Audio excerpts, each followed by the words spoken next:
Murphy. And Dale. My gosh. You know, I just told you that the nursery opened in 1987. The guy who was here to open it is on the call. Dale? Yes. Oh, nice. That is so cool.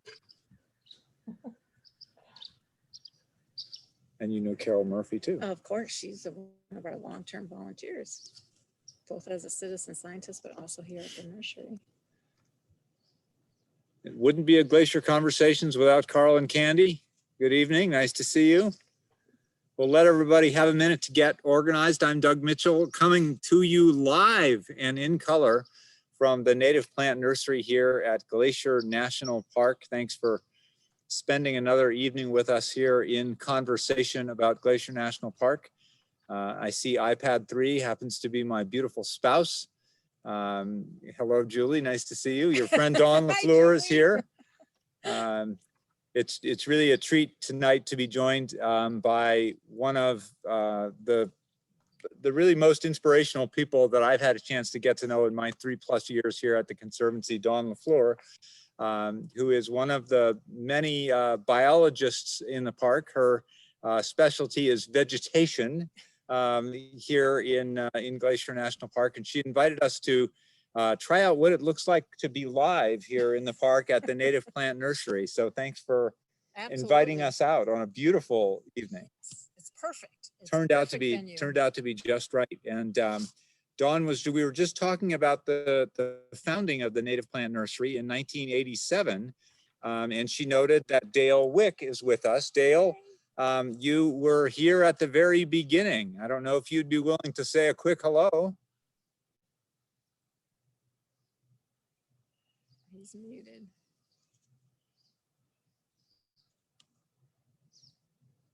Oh, there he is, but Dale, join us if you can, and we'd love to hear about the very beginning. Again, thanks for joining us. I'm Doug Mitchell with the Glacier Conservancy from the Native Plant Nursery. Now, I have to admit something, Dawn, and you know this. So my wife grew up in Kalispell. We've been Montanans living in Montana full time since the 80s. I started hiking in the park in 1981.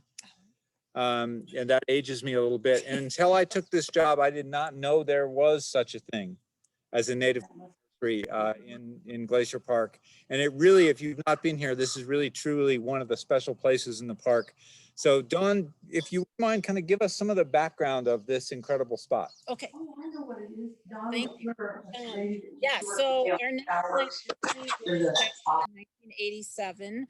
And what it was established for was to get native plants started and ready to be put out on the Going to the Sun Road. In 1990, we started construction of the Going to the Sun Road, and it takes about 3 years to get good, healthy plants. So we started very much smaller facility than this, and Dale Wick was one of our people that helped us start it, which is awesome that he's on this call. But so we've developed and gotten bigger over the years, which is great, and have incorporated more than just the Going to the Sun Road for doing our restoration efforts with native plants. We do anything where there's human caused disturbance for the most part. So we do stuff in the front country, whether it's road construction, trying to fix lines like utility lines. When we put in new infrastructure, we'll go in and fix that with native plant materials. And then also we do stuff in the backcountry. So we have established campgrounds where we tell people they have to plant, yes, they have to plant there, where they have to stay, where they have to camp. And we try to minimize the amount of impact in those campgrounds. So we'll bring in plant material from the area and actually minimize the tent pad and also the food prep areas and areas like that. So the whole idea was to utilize native plant materials so to outcompete the invasives. So even 30 years ago, we were really concerned about invasives as people come in and do ground disturbance, whether it's natural fires or flooding or human caused disturbance, that we really wanted to focus on getting native plants established to outcompete those invasives and to do erosion control so we don't lose a lot of our valuable soil. So for those of you on the Zoom who are like me and think about the damage we've wreaked by, shoveling up our grass 4 weeks after we've shoveled it up, it's really remarkable to think that 3 years before a project is set to begin, you and the park team and Dale's team in that case would be thinking about what needs to get started as seedlings, what needs to then get nourished, so that 3 years hence, Yes. when the project starts, Yep. we'll be ready. Right. That to me just sounds remarkable. Is this kind of a state-of-the-art thing that we have in Glacier? Is this NPS wide? Well, it's interesting. That's a really good question, because a lot of people don't understand that need to think ahead. And so for us, and it's pretty much a mandate in the National Park Service that we utilize native plants in the national park. And then we also take it a little bit, a step more, being over a million acres, we keep our genetic integrity into our watersheds. So what we do is if we have a project in St. Mary, we go and seed collect and collect plant materials to propagate here in the nursery, and those plant materials go back to St. Mary. They don't get planted in the Lake McDonald Valley. We keep it all the genetic integrity within those drainages. And so thinking that, so we do as soon as we find out about a project that's going to happen, that's going to have ground disturbance, we go in and do a site assessment to determine what plant materials are there at the time, and then go back and seed collect and collect any plant materials we think that we want to put back in. And we've been doing this for 30 years now, and we've been monitoring our successes and our failures to see what works. So we've really tweaked our seeding prescriptions to those seeds, plant materials that work really well, that respond really well to disturbance, especially along roadsides, and also certain plant materials where we've got over 1,200 native plants that grow in Glacier National Park. We can grow up to 260 of those species, which is incredibly diverse for native plants, but it also limits us in terms of what it is that we're restoring on the site again. And so the whole idea is to minimize the impact in the first place, to let the native community respond, but we're just giving it a jump start to get those native plants to get established. So if you're like me, again, this is all kind of mind blowing, and please feel free to use the chat or unmute yourself. This is your event to ask questions of the remarkable Dawn LaFleur, and we're just glad to be here. Dawn, one of the times I got to see you was something we couldn't plan for, which is the burning down of the Sperry Chalet. So Sperry burns down, we get through the winter. You and I were there on the first day, and I was super impressed. Your team came up, and really at that point, no doubt you'd been thinking through what needed to happen, but that was really one of the first times you and your team had. Talk us through kind of what that was like, and what steps you took in thinking about both the damage, fire caused damage, but also what was going to be construction caused damage on the site. Exactly. So our whole idea was to get up there right away, and the contractors, it was their first day up there too. Right. So it was a great opportunity to really talk with the contractors, figure out what their limitations were in terms of where they need to put equipment, because we wanted to get this done as quickly as possible, right? So equipment needed to be stored, people needed to have housing up there, all of those things. So that was the first priority, was to really communicate with the contractor to determine what areas they needed to stage their equipment and their people, and try to minimize that impact. Like when we were up there, we were focusing on the rocky outcrops, and would this work? And we built a platform up there so they could put up wall tents up there. So we were trying to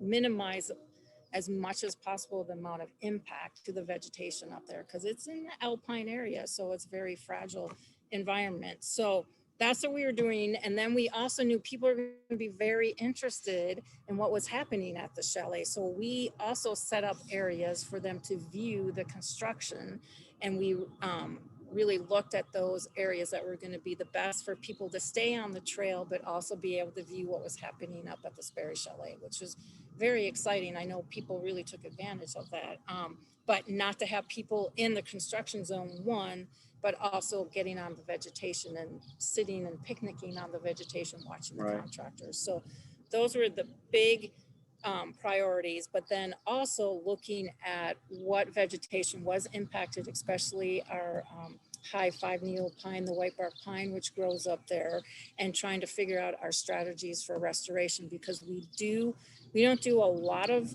native plant restoration after a fire, especially a natural fire, but we do take the opportunity to have an open environment that fire brings for planting white bark pine in those higher elevations. So we are also looking for areas to plant, which we have up at Sperry, both in the campground and around the area, planting white bark pine up there. Since you mentioned white bark pine, let's talk about that a little bit. It's a super exciting, well, it is a super exciting project, but it's also a heartbreaking project, right? Because we have these ghost forests from a species that has been so negatively impacted, and then it has connectivity to the Clark's nutcracker as a kind of a keystone species. And we're really honored at the Conservancy to be able to be a part of that important work and to support it. And thanks to all of you who donate so generously to make that happen. Talk to us a little bit about the white bark pine work that's going on in Glacier. Right, absolutely. So as you mentioned, so there's an exotic blister rust that has decimated 5-needle pines, especially the ones at the high elevations, both white bark pine and limber pine. And since the late 1900s, we have started doing cone collection. And so in areas, there are what we call these plus trees. There are trees, big, healthy white bark pine. And those of you that have been up to Preston Park have seen huge stands of beautiful, healthy white bark pine. So we started collecting the seeds from the cones of these trees and participated in a joint project with the U.S. Forest Service on genetic resiliency to see if they are actually genetically resilient to this white pine blister rust. And so over the years, we've been collecting more and more cones and identifying more plus trees. So we have over 100 very healthy white bark pine trees that we collect cones from. And then they test them for their genetic resistance. And then they grow us little baby seedlings, and after 3 to 4 years, we get them back, and then we put them back in the appropriate areas. So fires is a great area, and then other areas where we've had blister rust come in and decimated the population, trying to add more to that community. And what's important right now, we have a study that you guys at the Conservancy are helping us out, which is awesome. We've connected that to the Clark's nutcracker, which is a very important keystone species that's connected to white bark pine. And they cache the seed. They collect the seed in their gullet, and then they cache the seeds, and that's where you get natural regeneration of the white bark pine. And what we're doing is trying to figure out the habitat of Clark's nutcracker, because the fear is, as we're losing more of these white bark pines, that we're losing Clark's nutcracker in the habitat. So we're working with our wildlife biologists and the also amazing Lisa Bate. Yes, also very amazing Lisa Bate, one of my very good friends. Yeah. Working with them and also Vlad, who's the graduate student that's working on that project. So we're determining the habitat and their nesting habitat, which is very exciting, and figuring out where they are and where they're hanging out. And then we would augment with our white bark pine, our little seedlings, to increase that habitat. Obviously, that's going to happen 50, 75, 100 years down the line. But what we're trying to do, again, jumpstart that to increase that habitat, so we have healthy ecosystem with our white bark pine and Clark's nutcracker. It's really cool. And for those of you who are aware, we do a backpackers ball every year. This year, it's going to be kind of a week-long set of events in the evening online. And one of our guests is Vlad and Lisa to talk in detail. We're going to cover one of our major projects each night. Free to register online at backpackersball.com. And they just do such a great job talking about that project. Vlad has some amazing photographs as well. And it really is a cool connectivity. I am most certainly not an expert, but for those who might be wondering, I think that cone is a very tight cone. It's not released by fire, and it's a Clark's nutcracker's beak that really is the access to that. Yep. And they're the pelicans of the nutcracker world. Right, yes, yep. So yeah, so tune in for more on that. Lisa Bate really is incredible. And that's a great, feel free again to ask questions in the chat, and we got plenty of time. We'll be on till 7 o'clock local time tonight with Dawn LaFleur. That brings up another great point, which is your job is really one that is interconnected with lots of different fields that you deal with Lisa Bate in her work with birds and bats and all the things that cool stuff Lisa gets to deal with. Yeah. But you also deal a lot with, say, the trails work as well. Right. Talk to us a little bit about that connectivity. Right. So we work very closely with trails, especially as we look at trails and they trail reroutes. A lot of times we have trails that end up being in areas that are really wet because as streams change courses, things like that, so they'll do trail reroutes. So we work very closely with them to help us, let us know where they're going to do a trail reroute, and we go in and we salvage the plant material in the new area where they're going to dig the trail tread, and we put that plant material and we put it in the old trail tread and try to distinguish it so we don't have what we call a lot of social trails, all those volunteer trails that show up when people don't know where they're going. They want to go from one spot to the next and don't want to stay on a trail. We try to minimize the amount of impact from that. So we work very closely with them to make sure that we don't leave some of those trails, old trail segments exposed. And if memory serves, we did a project over a couple of years. We supported a project that you guys did, of course, over a couple of years up at Grinnell at the picnic area, yes. Because there had been such an explosion of those social trails. And, you know, we are so fortunate at the Conservancy. We have really great supporters who get this. And so we have actually a couple of endowments that have been set up, family endowments, John and Pat Case, and then Dean Robbins and his family. And with that kind of permanent support, it has to give you guys some confidence that says, okay, hey, we've got these things. We have some support in the community to deal with those. Oh, absolutely. And that's why when actually for the Grinnell Glacier, it's the Grinnell Glacier picnic area. And over the years, we just have had a lot more people making it up there on that trail segment. And so a lot of social trails, and it was people from our interpretation staff, our naturalists, who reached out to me and said, can we do something about this? And so we worked with interp staff and trails and kind of came up with a plan on where do we want people to go? Because the most important when they get there, where do they want to go? They want to find the restroom, right? They want to find the restroom, and then they want a place to eat. And so we really defined those major trails because they were going way out into the meadows where we've been planting white bark pine. And so we really wanted to bring that back in. And now the next step is what we're talking about is, as we've seen the shrinking of the glacier up there, we're having people walking all the way around on those fields out there that go up to the waterfalls. And there's a whole myriad of trails there too. So that's our next phase we're going to try to tackle is try to define, which will be interesting in that whole rock field up there, but try to define some of those major trails to get people where they want to go and not have them wandering all over. So it's amazingly important work. And just by way of reference, I think if Dawn looks like she's worried about me, and it looks like I'm crying, there's enough pollen in the air right now.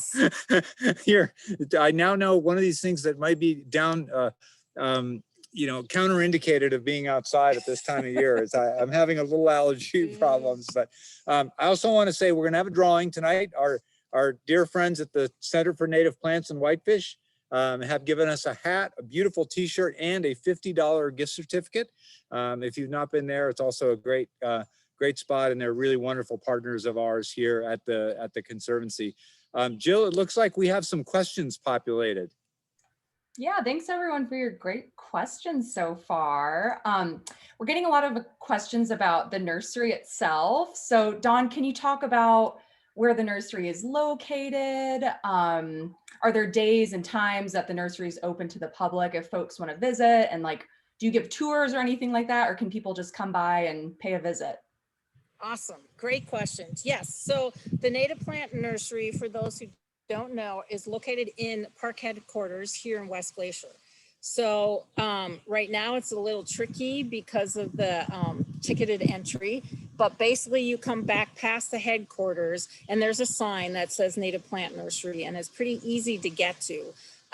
We're pretty busy, so we don't always have staff here, but we are open starting next Tuesday through the summer for Volunteer Tuesdays. And still, we have a little bit of limitation still because of COVID. So we're having people sign up and doing 12 a day. But that's easy to find on our website, on the parks website, to find that information. But so that's what we do for volunteers on Volunteer Tuesdays throughout the summer. And then in a normal year, we actually have tours. The interp staff do a nursery tour on Tuesdays at 10 o'clock. And I still think because of limited staff, because of COVID, we're not doing that this year. The interp staff is not doing it, but hopefully next year. We do have a lot of people that drop in, which most of the time is fine, but if nobody's here, and there's a chance of that because we're out in the field quite a bit too, and especially as we get into August when we start seed collecting, it's pretty hard to find staff here. But we do have 2 interns here, so they're pretty much working out of here. So we have a pretty good sized staff. So I wouldn't recommend it, but if you're in the area and you really want to see it, then definitely stop by. And it's before the gate. So, yes. So if you are driving around and, yes. and you don't have a ticket to get in, this is, yes. you know, the park headquarters area. I actually love this area because you can get down to the boundary trail. Yes. Park at park headquarters, go down to the boundary trail. There's lots to see yes. Here. And that's, just to clarify, it's 12 people, not 12-hour shifts on right. Tuesday. No. Yeah. What's nice is it's totally dropping. We start at 9 o'clock to 3, and you can come for an hour, bring your whole family, or you can come for the whole day. Like I know Carol Murphy is on here. I saw her name, which is awesome. One of our great volunteers. She comes and spends the whole day. And most of the time she drags Murph with her too. Which is awesome. So we have hardcore dedicated volunteers that have been volunteering with us for years. Even we had one who just retired from her volunteer position just 2 years ago, who started out when Dale Wick was here. You know, she had done 21 years as a volunteer here, which was pretty amazing. So we love our volunteers. Yeah, that's cool. And we'll put that up in the chat if we can locate that spot in the NPS. The site, NPS site is awesome. Sometimes it can be a little challenging to navigate. So we'll try and provide a little of that. And Tuesdays sign up through the summer. You mentioned volunteers. And of course, one of our great partners is the Glacier National Park Volunteer Associates. Help really with a lot of backcountry permitting, work here, work on other projects, hawk watch, etc. One of the projects, historic building restoration. And one of the projects we started with them was the winter propagation specialist. That wouldn't have happened without both of us kind of pitching in, and that's at Columbia Falls High. Yes. Talk to us just briefly about that. Yes, so we've been doing this, and Dale was part of our starting when we built the greenhouse in the mid 90s at the Columbia Falls High School. So we have a cooperative greenhouse there, working with the high school maintenance staff there. Dale is a retired science teacher there. So we have that connection with Columbia Falls, which was awesome. And so we still have been doing it. Hopefully Dale will be happy to hear this, but still have a winter propagation specialist. So we pay, usually it's a staff member from our summer that the Conservancy and or the associates help us with. So we have the winter propagation specialist, and then we have an intern from the high school that actually works there. So what it is some of our plants we'd like to get them a jump start. So we start growing them in the winter months in this greenhouse. And then come April, we bring them here to the hoop house, which is behind me, and harden them off before we put them out here in the facility. So it's a great way to jumpstart some of our species. And we're always experimenting with different species too. So we have that winter propagation specialist for the winter, and then we have the intern, and then they do that for the winter months. And then this year we're fortunate enough, we have 2 interns since we couldn't have one last year from the funding. So we have 2 high school interns that are working who just started today, which is Tuesday, right? Yeah, they just started today. You know, when we think about our mission being preserving the park for future generations, having high schoolers learning what I didn't learn until I was 57 might be a good start. So thank you for doing that, because it takes a great commitment on the part of the staff and leadership to say, we're going to invest in this kind of a program with young people. So that's really cool. So Jill, I kind of interrupted with a question of my own. I'll hand it back to you. No, that's okay. Yeah, that was, you kind of covered some other questions. So that, yeah, that was great. And we'll look for that link to include for the volunteer opportunities, because there were a couple of people that were really interested in that. So, and if we don't find it during this I'll get it for you. event, yeah, we'll get it and we'll send it in a follow-up email to everyone. So there are a couple of questions about the process of planting in the park. So Dawn, could you kind of talk about being NPS? Are there like certain regulations you have to follow, or like, can you kind of touch on that process with native plants? Oh, yes. I'm not going to go into the whole policy end of it because we could be here for days. But so, and I think I mentioned before, so it is NPS policy to use native plant materials. So some places they contract it out, like Center for Native Plants would be a great place to contract out growing some of our native plants. We're fortunate enough to be big enough and have the support to be able to do it ourselves. But the genetic integrity is a big thing as well. And so any kind of ground disturbance in a national park, you basically have to have permission for. So everything goes through a compliance. So it's NEPA, the National Environmental Policy Act, and also Section 7, which is the cultural resource end of things. So everything we do, we go through compliance. And because we do this actively every single year, we do a 5-year programmatic, and we're tied in with trails, which makes sense because we're doing kind of the same thing. And so there's a whole process, but we do it every 5 years that we propose. These are the areas that we're planning on working on, but these are the activities that we're working on as well. And those cover the big thing. And that's the same thing. So with trails, when they do the disturbance, they're limited to how much sections they can do. If it's longer, like if it's a whole major trail reroute, then we have to put it in for compliance to go for that NEPA, as well as Section 7 for the cultural resources, specifically archaeological and historic resources. So yeah, there's a whole process, and it limits us, but at the same time, as long as we can justify what we're doing and we're doing it for the right reasons, we're able to do what we need to do. Sure. Someone was wondering in particular, when you're deciding to plant in a location, are there factors that you consider like climate change or other environmental factors like that? Absolutely, especially when we're talking about a species that are at high elevation. So like our white bark pine, which we were talking about, because they tend to be right at tree line. They're the tree right at the edge, right? There's no other trees that go as high as they are. So for us, that's a major concern, because what's going to happen, what is happening, right, to our vegetation and that vegetation zone as it changes, that plant community that's really dependent on the moisture that's coming off of these melting glaciers as well as melting snow fields. As those get smaller, how does that change that vegetation band? So we definitely are looking at that, doing research on it, looking for our rare plants and how that's changing, but also trying to change our strategies like white bark pine, and actively trying to get young seedlings established in those areas that are more threatened for climate change. And then we also look at invasive plants, because as the climate changes, invasive plants will take that opportunity to move up at higher elevations, where now, Logan Pass and above, we don't have invasive plants established, thank goodness. But as our weather regime changes and we're getting hotter and drier earlier in the season, that gives a longer growing season to some of these invasives, especially ones like cheatgrass, which literally that's why we call it cheatgrass, because they cheat the system. They get established really early in spring and go to seed in the spring, and then they come up in the fall and do the same thing. And so yeah, climate change is definitely one where we're always thinking about it when we're writing grant proposals, because it's a big driver for what we're doing, really. It really is. Sure. Yeah. Great question. Yeah, it is. Yeah. There's a couple good questions about the propagation process. Someone was wondering, do you take soil from the area to start plants, or like how do you go about planting these seedlings? Yes, sometimes.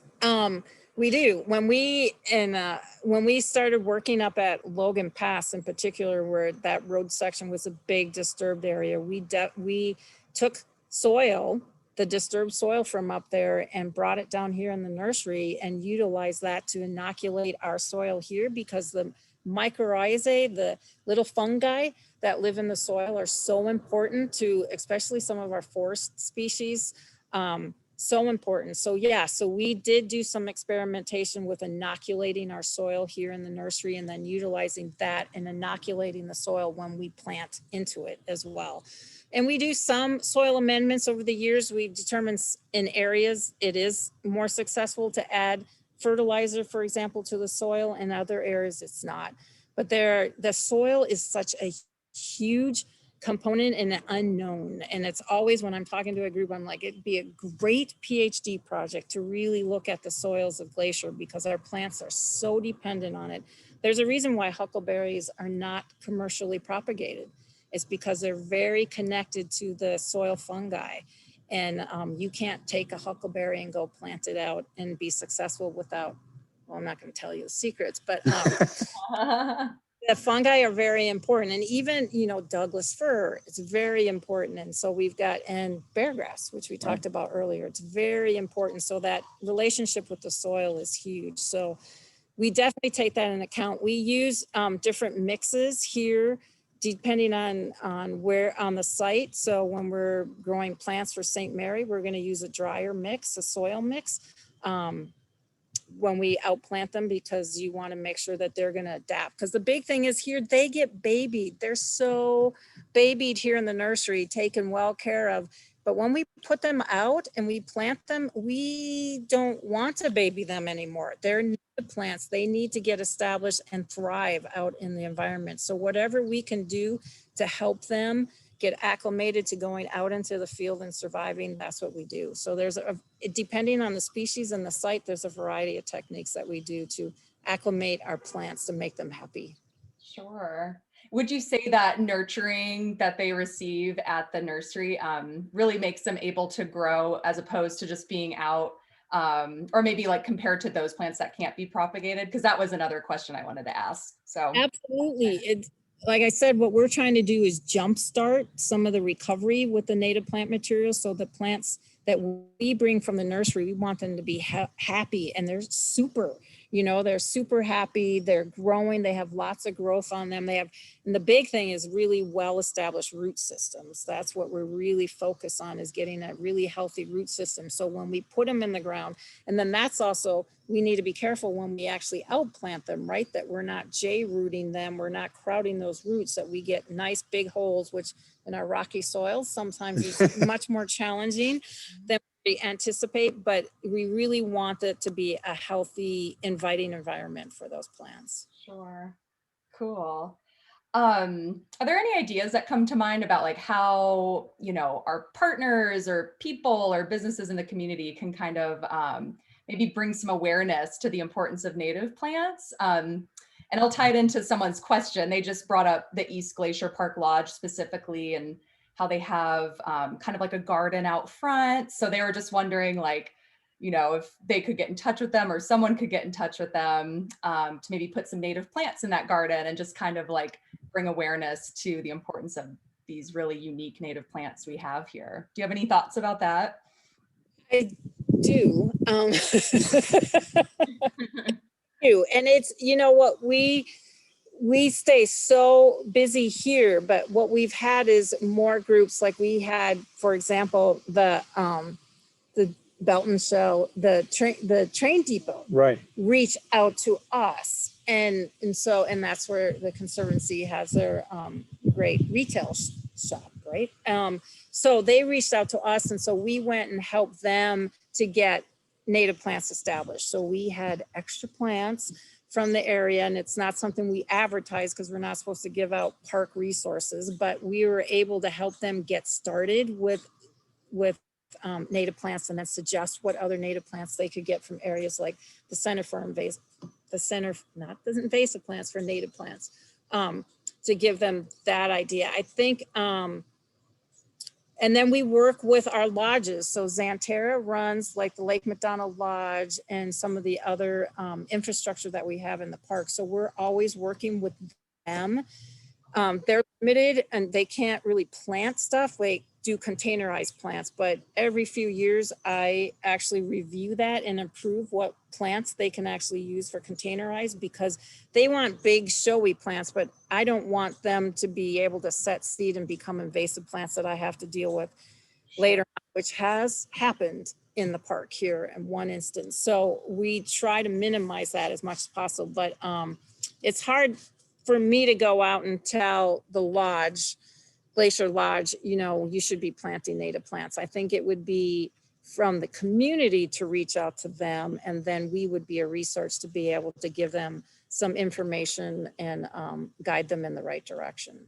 And right now we're working, and actually I have a meeting with somebody from Browning Community College next week here at the nursery, talking about helping out. They're going to do a trail system, and some of it's going through wetland areas. So we're going to help them with species selection on what to put in the area for a windbreak on these trail segments. So, so we always try to help out whoever reaches out to us, but it's hard for us to go and say, hey.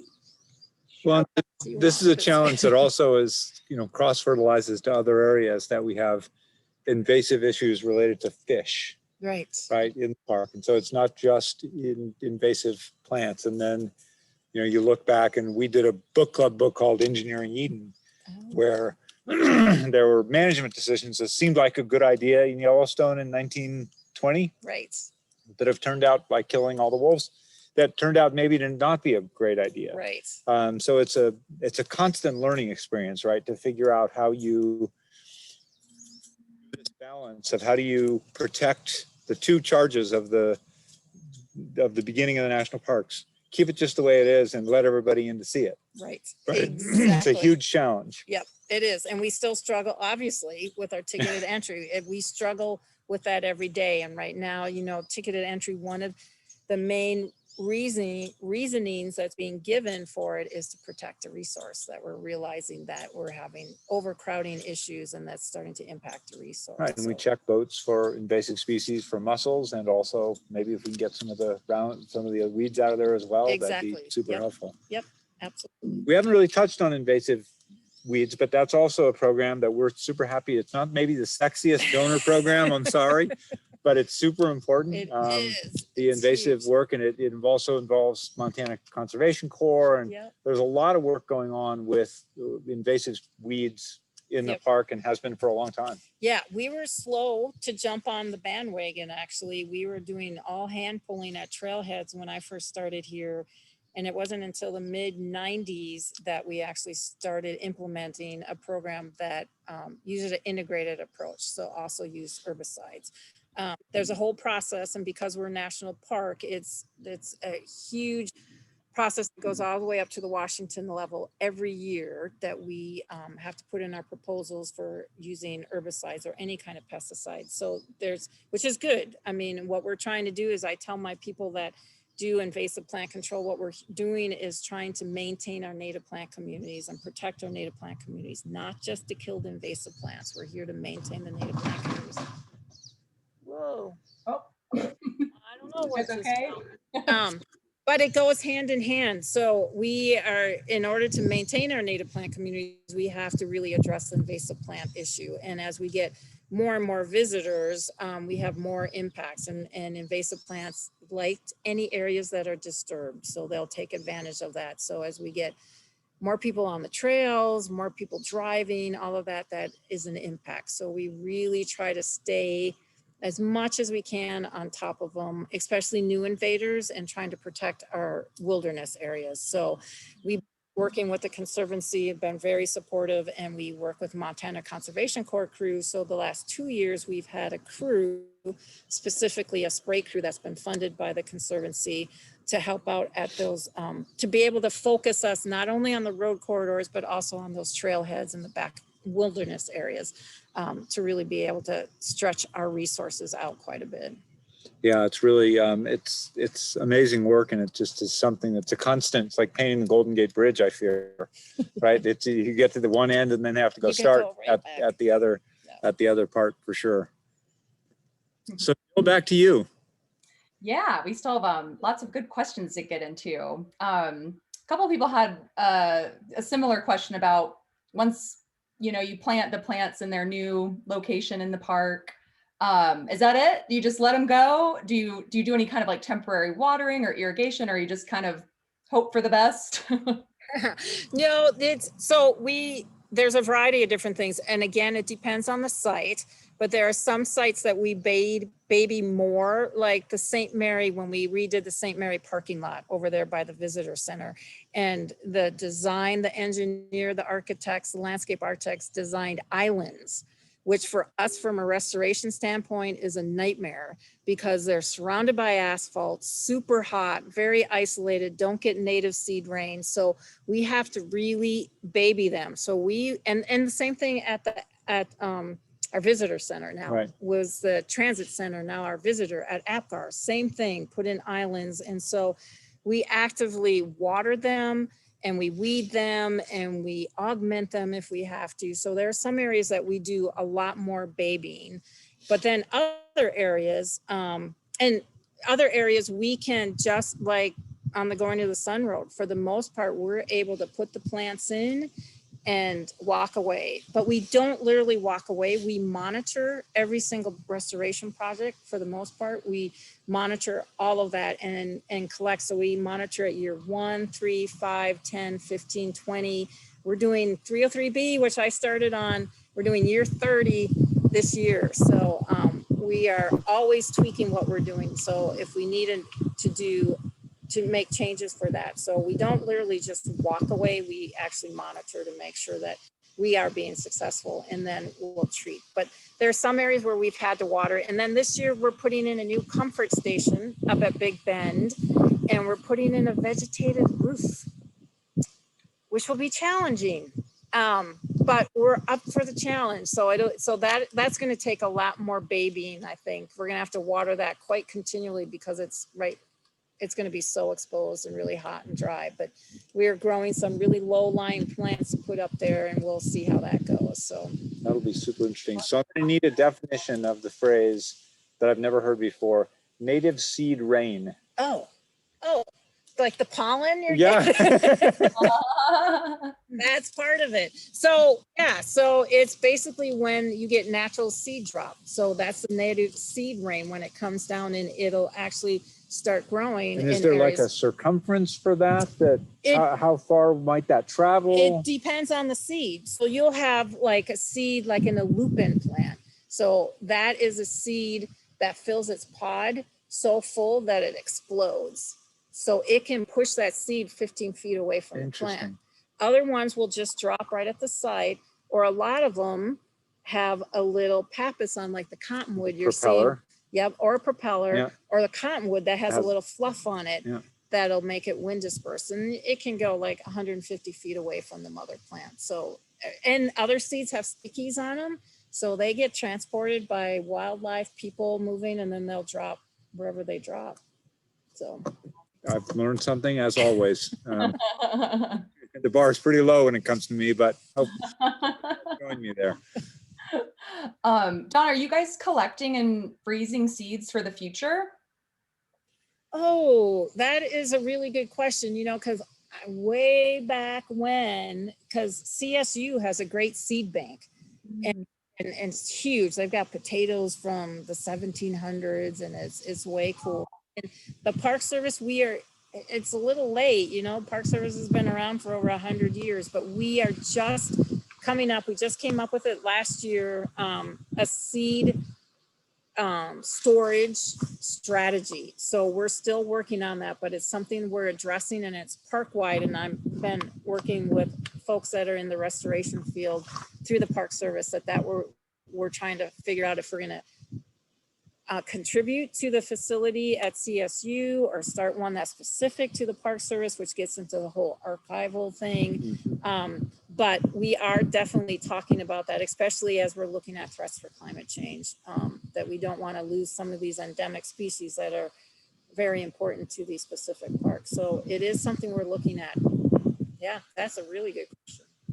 Oh, great.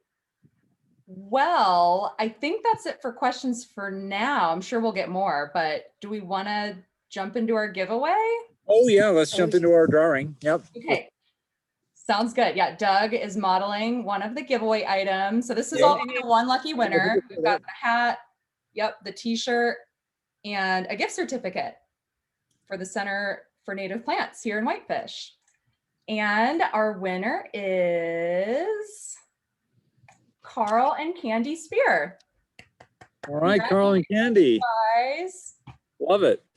Local, you'll be able to put that right to work, you guys. Yes, hopefully very timely too. All right, and we expect a garden tour, Carl and Candy. With So- your $50, yeah, you can buy a lot. So I was going to ask a couple of kind of follow-up questions. One of which is we have we're celebrating, I think soon, or maybe we already have the first anniversary of the Great American Outdoors Act, Yes. which is a great thing. In our terms here in Glacier, the first few projects are going to be road and other type projects that are then going to fall into your bailiwick. How does that work? Will part of those budgets be able to be helpful in managing your part of that work? Because that, of course, would be a concern if we can spend 17 million on a road and then you guys have to find out. Right. Exactly. And that's what I'm trying to figure out right now. So the big push, and the timeline got really crunched. And so right from the beginning, I was, I didn't know what the projects were that were being proposed, but it was like, we need to remember, if you build it, we have to fix it right behind it. And so hopefully I think there was a movie that said, if you build it, weeds will come. Yeah, Isn't there that, you go. Isn't that how that goes? Yeah, I think Yes. that's what it was. Absolutely. So that is a big concern. And actually, we've been talking about it again at the regional level and Washington level of these big Great America Outdoor Act projects that may be way larger than what the parks can address on our own. And we're coming up with a programmatic agreement to bring in, and Center for Native Plants is one of them. And we've got some local other growers for this area of the country, but looking at and reaching out to those private companies to come up with contracts and get them ready if they're interested in helping the Park Service out, because it may come down just like this all of a sudden, and we don't have that 3 to 4 year headway that we usually need for using our native plants. We usually try to keep a stock of native plants here for each drainage, so we can address some of it, but on the scale that we're talking about for the Great America Outdoors Act projects, it's pretty large. So it's on our radar screen for sure. Because I think the first couple of projects, if memory serves, are going to be the kind of water management on the remaining parts of the Going to the Sun Road, which has been a big deal. And it has caused resource damage really since the beginning of the road. The decision for one switchback did have some implications. And then also, I believe, construction of a new bridge just past the Wheeler cabin on that back road at the north end of the lake. Yep. So Yep. both of which will disturb the local. Yes. And thank goodness one of them, that for the sewer force main project that's on the Lake McDonald section, which I have reseeded at least 4 times now in my career here. That was on our radar screen as a federal highways project. So we know that we have the seed for that, but then we jumpstart the Camas Road project as well. So now we're like trying to make sure we have enough seed for everything. So that's amazing. Yeah. The other project that I think it's for next year is rare plant monitoring, using a system that has been used in the park previously and being able to do kind of some snapshot analysis and then be able to put that in place to be able to, do I have that generally right? Sure, generally Peter right. Leica or Pete Lessica. Pete Lessica, thank you. So he's been doing it probably over 30 years. For Dale, probably. Yes. Yeah, I'm sure. Yes. Dale definitely knows him. Yeah. So he's been doing it and he's getting to that age where he's thinking about retiring. So what we're doing is so in the past, you guys has helped us to contract with him to do the rare plant monitoring. And he does rare plant monitoring, high elevation stuff. He does wetlands, and some of our endemic species. So, and looking at potential impacts from climate change, since he's been doing it for over 30 years. And we haven't seen much yet, which is a good thing. But we want to continue to do that. And Peter's getting ready to basically retire or ease out of it. So now we're augmenting with our staff his work so we can train them up, so we can continue doing that photo monitoring and the hardcore microplot monitoring what we do, so we can continue that, especially in our wetlands and the high elevation areas. So I want to say there were 8 species. How many species in this? And do you remember what any of them are off the top of your head? Yeah. There's like 16 of them, and we do different ones. There's like a couple of buttercups. There's a timberline buttercup that we're looking at, and there's another buttercup. So, and they're the small buttercups that are up at high elevation. And then we have some really cool wetland species that I don't know the common names for. Yeah, that's all right. Sorry. We can all brush up on our Latin later. We'll put a link to some Latin education. The other area that seems to get a lot of attention, of your attention, is the Two Dog Flats area. Seems to be kind of an area where a lot's going on. Talk to us a little bit about the work that goes on in that area. Yeah, because we all end up there at some point during our summer. Well, and it's interesting from a number of fronts. I had people, both people from the local community that were voicing concerns about Two Dog Flats. And then I had my staff approach me and just say, we'd like to really look at Two Dog Flats and see what we can do. So what it is big, for those that aren't familiar, big open grasslands over on the east side, right up the going to the Sun Road. And very important elk habitat, especially in the winter. It's part of their winter range. So they're on there a lot, especially in the winter. Very important. But we've had knapweed as an issue over there for over 45 years, probably going on 50 years now.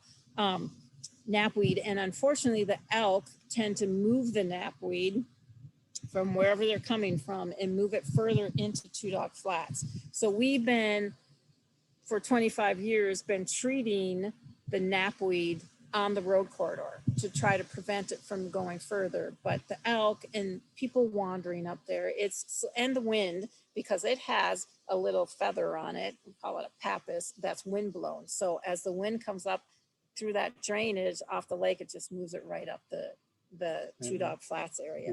It's occasionally windy. It's just occasionally windy at St. Mary, just a little bit. So what we decided, we put it in, so with my staff's input, we decided to put it in as a project through the Conservancy to look at further up. So we want to prevent that knapweed from getting completely established in Two Dog Flats and getting into the forest edge up there with the aspen parklands, which is important wildlife habitat, right? So we don't want it to invade there. So, and recently injured by fire within the last 10 years. Right, exactly. It was right on the edge of that. Exactly. So we went last year with our monitors and nursery and native plant staff, and re-veg crew, went up there and just to see what was going on up there. And we found some interesting patches right on the edge that has enough that we're going to set up experimental plots, and we're going to do a variety of treatments. We're going to treat some with